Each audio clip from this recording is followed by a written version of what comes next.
Hello बच्चों, welcome to my channel. बच्चों, आज हम इंटीग्रेशन का लेक्चर नंबर 3 लेके आए हैं और इस लेक्चर में हम डेफिनेट इंटीग्रेशन की बात करने वाले हैं। इससे पहले आपको मैंने लेक्चर नंबर 1 और लेक्चर नंबर 2 बताया, जिसमें मैंने इनडेफिनेट की बात की थी। बच्चों, मैंने आपको बताया था कि एफ एक्स डी एक्स, ये एफ एक्स साइन एक्स भी हो सकता है, कॉस एक्स हो सकता है, और एक फॉर्मेट है एफ एक्स डी एक्स, ये है x1 टू x2। यहाँ पे वैल्यूज जो भी होंगी इस वेरिएबल की होंगी जिसका फंक्शन होगा। अगर इस टाइप का फॉर्मेट आएगा तो this is called definite integration. ये आपकी डेफिनेट इंटीग्रेशन होती है। और इससे पहले हम बिना लिमिट्स के, बिना वैल्यूज के काम कर रहे थे, that is called indefinite integration. Indefinite और डेफिनेट में बच्चों एक मेजर डिफरेंस ये होता है कि डेफिनेट में आपको ये लिमिट्स दिखाई देंगी जिनको हम लोअर लिमिट और अपर लिमिट बोलेंगे। इसको हम बोलेंगे अपर लिमिट। और एक डिफरेंस ये होता है कि जो इंडेफिनेट होता है इसमें जो आंसर आएगा हमारा वो इन टर्म्स ऑफ वेरिएबल आता है, एक्स की फॉर्मेट में आएगा, लेकिन इसमें एक हमारा फिक्स्ड आंसर आएगा जिसमें फ्री फ्रॉम एक्स होगा। तो क्या होता है, फिजिक्स में हमारा ज्यादातर डेफिनेट इंटीग्रेशन ही यूज होता है और आज का आर्टिकल हमारा डेफिनेट इंटीग्रेशन को लेके ही है। बच्चों, जैसे क्वेश्चन है integration of 3x plus 4 raised to power 2 dx। मैंने यहाँ पे 0 से 2 लगा दिया, मतलब मैं डेफिनेट इंटीग्रेशन की बात कर रहा हूँ। ये हमारी लोअर लिमिट है, ये हमारी अपर लिमिट है। मतलब हमारी बाउंड्री डिफाइन होगी कि हमें इंटीग्रेट कहां से कहां तक करना है, 0 से लेके 2 तक करना है। इसका क्या मतलब है हम नेक्स्ट लेक्चर में इसको समझेंगे, फिलहाल हम इसको ऑपरेट करना सीखेंगे।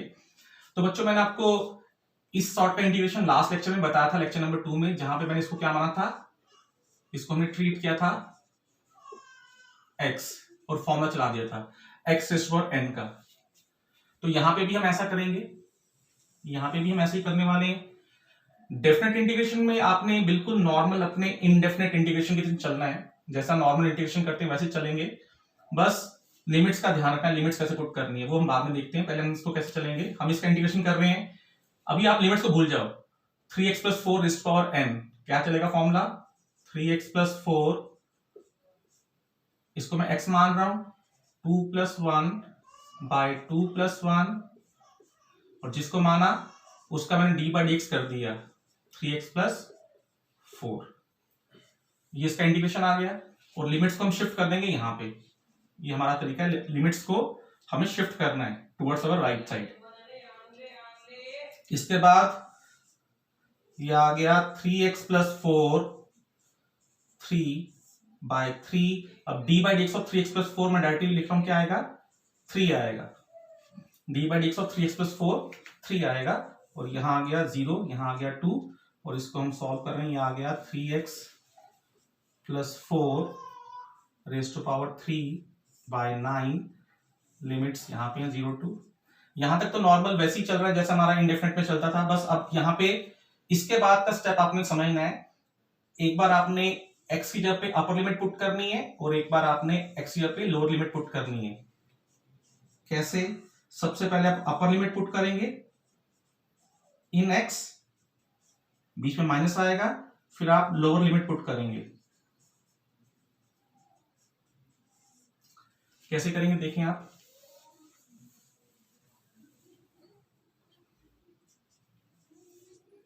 पहले x की जगह पे आप 2 पुट करेंगे, 2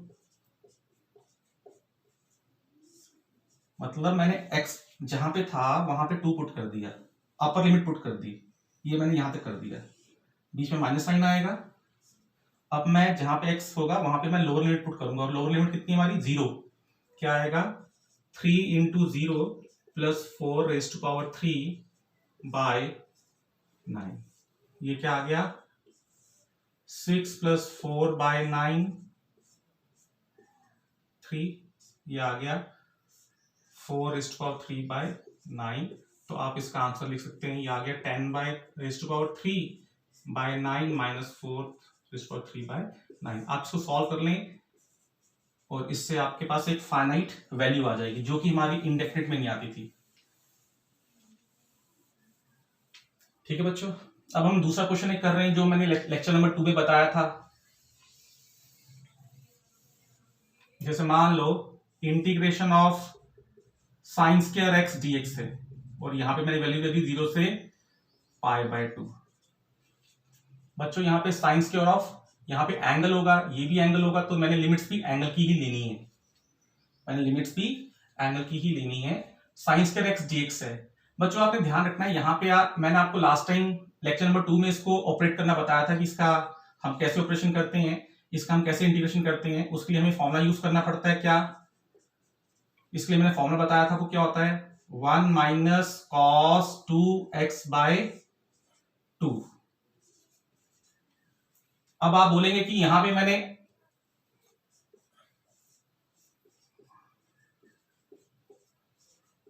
इसको x क्यों नहीं पुट किया, इसको मैं ट्रीट कर सकता था x और फॉर्मूला चला सकता था x⁴n, लेकिन आपने ध्यान रखना है इंटीग्रेशन में आपने इसमें x⁴n का फॉर्मूला नहीं लगाना है, जबकि इससे पिछले क्वेश्चन में मैंने x⁴n का फॉर्मूला लगाया था। इसको आपने इसी ढंग से ऑपरेट करना है। कब इसको x ट्रीट करना है, कब इसको x ट्रीट नहीं करना है, मैं इस क्वेश्चन के बाद आपको बताता हूं। पहले आप ये क्वेश्चन कर लें। जैसे यहां आ गया 0 से π/2 1/2 dx माइनस 0 से π/2 cos 2x/2 dx। बच्चों ये मैंने integration of u minus v का फॉर्मूला लगाया है, integration of u minus integration of v, limits साथ में रहेंगी क्योंकि अभी हमने इंटीग्रेशन कंप्लीट नहीं किया है। तो इसका इंटीग्रेशन क्या होगा, 1/2 dx का, इसका इंटीग्रेशन होगा 1/2 बाहर आएगा और dx का x आएगा, और लिमिट्स आ जाएंगी आपकी राइट हैंड साइड में। जैसे आप इंटीग्रेशन कंप्लीट कर लेंगे लिमिट्स को आप राइट हैंड साइड में लें, और इसका इंटीग्रेशन क्या होगा, जैसे इसमें 1/2 बाहर आएगा पहले, अभी इंटीग्रेशन करने के लिए मैं उसकी कंडीशन बना रहा हूं, cos 2x dx। यहां पे अभी मैं लिमिट पुट नहीं कर रहा, अभी आप इसको ऐसे चीज चलाएं फॉर्मूले को। अब cos x का इंटीग्रेशन क्या होता है, वो होता है बच्चों sin x, और जिसको मान के फॉर्मूला चलाया d/dx ऑफ 2x नीचे आ जाएगा, और लिमिट्स आपकी मैंने शिफ्ट कर दी।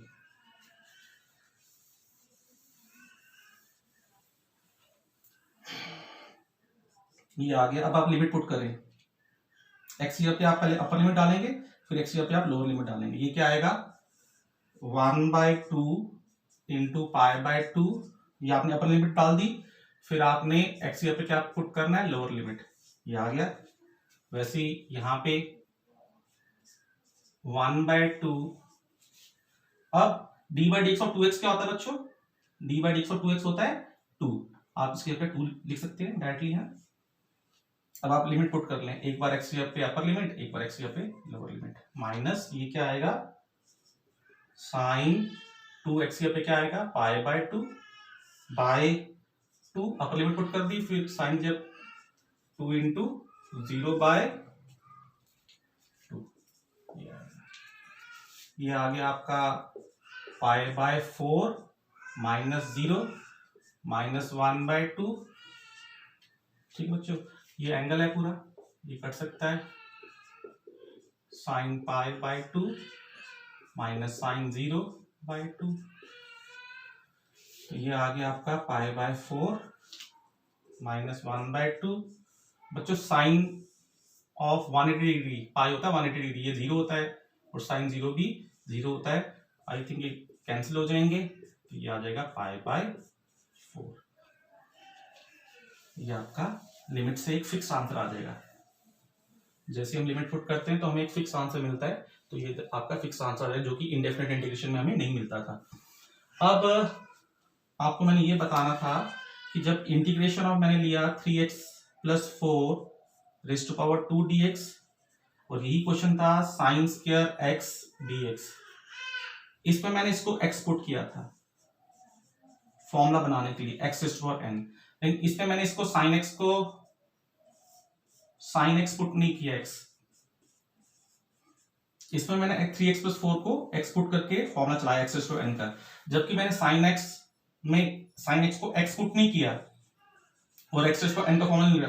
आपने बच्चे वहां पे x⁴n का फॉर्मूला यूज करना है, आपने वहां पे x⁴n का फॉर्मूला यूज करना है जहां पे आपका x का डिफरेंशिएशन एक कांस्टेंट आएगा। जैसे मान लो 3x प्लस 4 का मैं डिफरेंशिएशन करता हूं, 3x प्लस 4 का डिफरेंशिएशन क्या आता है, 3 आता है, जो कि कांस्टेंट है। जबकि इसको मैं x नहीं पुट कर सकता, क्यों? क्योंकि इसका अगर मैं डिफरेंशिएशन करूंगा तो वो क्या आएगा, cos x आएगा। तो आपने ध्यान रखना है कि स्पेशल साइन स्क्वायर x हो गया, cos स्क्वायर x हो गया, इस टाइप के इंटीग्रेशन में आपने sin x या cos x को x पुट करके फॉर्मूला नहीं चलाना है। आपने ध्यान रखना है कि आपने वहीं पे x मानना है जहां पे उसका डिफरेंशिएशन करके क्या आ रहा है, हमारे पास एक कांस्टेंट आ रहा है। इस चीज का आपने ध्यान रखना है। फिलहाल आपको इतना ज्यादा डिटेल में इंटीग्रेशन करने की जरूरत नहीं है। हमारे छोटे छोटे फंक्शन जैसे मैंने बताया है, साइन स्क्वायर x में आपने फॉर्मूला यूज करना है, cos स्क्वायर x में भी फॉर्मूला यूज करना है, उसी ढंग से करना है आपने डिफरेंशिएट।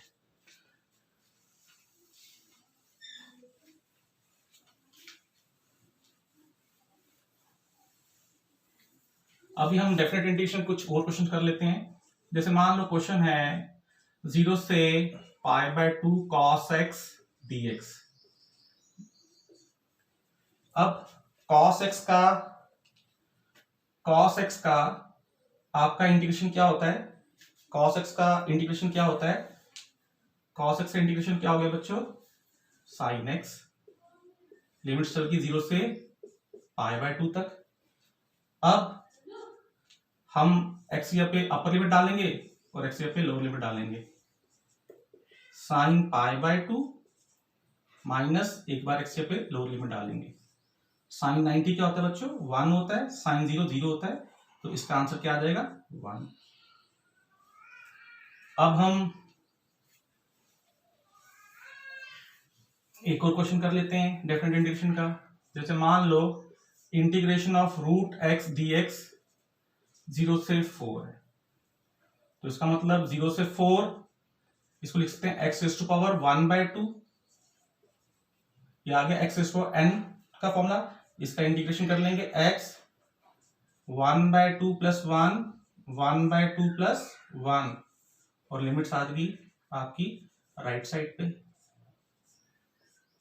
अब क्या आ जाएगा यहाँ पे, x 3/2। वैसे ध्यान रखना, कोई भी कांस्टेंट हो तो आप उसको इंटीग्रेशन से डिफरेंशिएशन से बाहर निकाल सकते हो। अगर आप नहीं भी निकालोगे तब भी आंसर वही आएगा, लेकिन आप कोशिश करें जो भी कांस्टेंट आता है लिमिट पुट करने से पहले उसको बाहर निकाल दो, वो बेटर रहेगा, आपकी कैलकुलेशन आसान रहेंगी। अगर आप नहीं भी निकालेंगे वेल एंड गुड, लेकिन अगर निकाल दें तो बेटर है। जैसे मैं इसको बाहर ही निकाल रहा हूं, ये आ जाएगा 2/3 बाहर निकालने से, और अभी मैंने लिमिट्स पुट नहीं की हैं, 4/0, तो ये आ गया 2/3। अब x पे 4 पुट करेंगे, 4 3/2 माइनस 0 3/2, तो ये आ गया 2/3। 4 लिखते हैं, 2 इंटू 3/2 माइनस 0, तो ये 2 कट गया, ये आ गया 2/3, ये आ गया 8, तो ये आ गया 16/3, इसका आंसर आ गया। तो आपने देखा कि डेफिनेट इंटीग्रेशन में कुछ खास नहीं है, बस इनडेफिनेट अगर आपको आती है तो आप डेफिनेशन इंटीग्रेशन कर सकते हैं। बस एक स्टेप आगे एडअप करना है, आपको लिमिट्स पुटअप करना आनी चाहिए। लिमिट्स क्या होती हैं, लिमिट्स का क्या फंक्शन है, लिमिट्स का पर्पस क्या है फिजिक्स में, ये हम नेक्स्ट लेक्चर में समझेंगे। मान लो क्वेश्चन है, if dy by dx equals to x raised to power 4, हमें कहा गया है फाइंड करो y as a function of x। हमें y और x के बीच का रिलेशन निकालना है। If dy by dx equals to x raised to power 4 है, हमें कहा जाए y को x की फॉर्मेट में या y कैसे x पर डिपेंड कर रहा है वो बताना है। तो बच्चों ये भी आपको पता होना चाहिए, मैंने आपको बताया था कि अगर d by dx of a b होता है तो इसको मैं इंटीग्रेशन ऑफ b dx क्या होता है, a होता है। मैंने आपको बताया था इंटीग्रेशन के लेक्चर नंबर 1 में कि अगर d by dx of a b है तो इसका मैं इंटीग्रेशन ऑफ b dx क्या है बच्चों, a है। तो इसका मतलब अगर d by dx of y अगर x रेज़ ऑफ 4 है तो इसका मतलब integration of x raise of 4 dx क्या होगा, y होगा। इसका मतलब integration of x raise of 4 dx क्या होगा, y होगा बाय डेफिनेशन। तो इसका मतलब इसको अगर मैं इंटीग्रेट करूं x रेज़ ऑफ 4 dx का क्या आएगा, x raise to 4 plus 1 by 4 plus 1 plus c equals to y. तो इसका मतलब ये आ गया 1/5 x raise to 5 plus c equals to y. तो this is the relation between x and y. तो आपको ये बार बार डेफिनेशन नहीं लगानी है, आप इसको डायरेक्टली कर सकते थे ऐसा कि dy बाय dx अगर x4 है तो अगले स्टेप में आप इसको इंटीग्रेट कर दो dy बाय dx को, dx में यहां ले जाऊं अगर ये आ जाएगा x4 dx। तो इसको dy का इंटीग्रेशन क्या होता है, y होता है, और x4 मतलब x5 बाय 5 प्लस सी, तभी आंसर सेम आएगा। तो मैंने बाय डेफिनेशन आपको बता दिया, इस ढंग से भी आप कर सकते हैं। ये भी हमें आगे फिजिक्स में यूज करने को आ सकता है कि डिफरेंशिएशन से इंटीग्रेशन की ओर कैसे बढ़ना है। ठीक है, ये मैंने डिफरेंशिएशन पे इंटीग्रेट ऑपरेट करके कैसे आपको एक्स और वाई के बीच में रिलेशन बता दिया, ये भी आपको यूज करने को आ सकता है। तो आई होप कि आपको ये लेक्चर समझ आया होगा कि डेफिनेट इंटीग्रेशन हम कैसे यूज करते हैं। थैंक यू बच्चों।